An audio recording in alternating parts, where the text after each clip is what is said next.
Una dintre cele mai interesante experiențe pentru o vacanță în Antalya, pentru cei care iubesc un pic de adrenalină, este zborul cu balonul cald. Acest lucru se poate face de la Aspendos. Este locul din care cu siguranță știm că vom decola, vom urca la înălțime.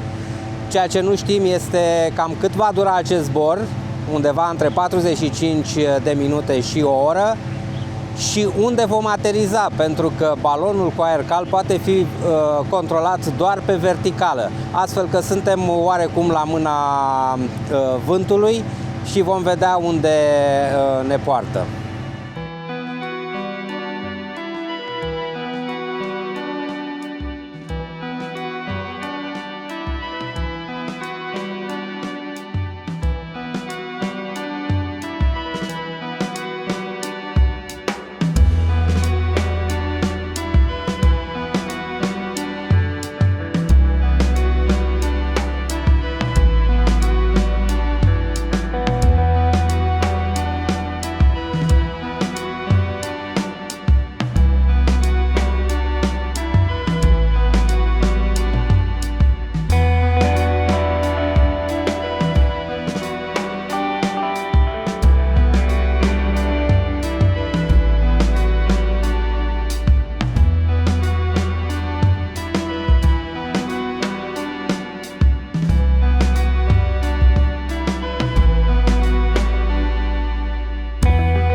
Zborul nostru a durat aproximativ 30 de minute, pentru că atât ne-a purtat curentul, însă a fost o experiență cu adevărat de neuitat, pe care vă recomand cu toată încrederea, cu tot sufletul. Nu este deloc periculos, zborul a decurs foarte lin și doar am regretat că s-a terminat atât de repede.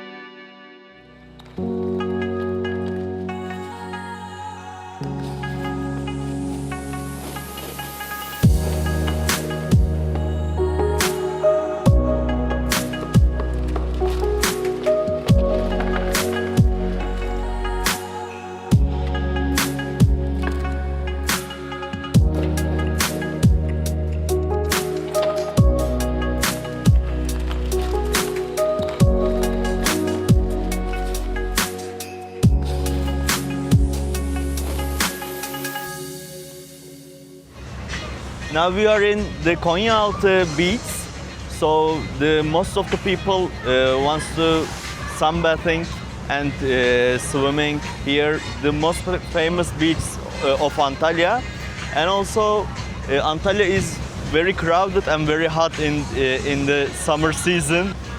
We go tour with 5,000 people per season for this boat, and also they like too much. They always come every summer for here, so we love them. So we are waiting for you for Antalya.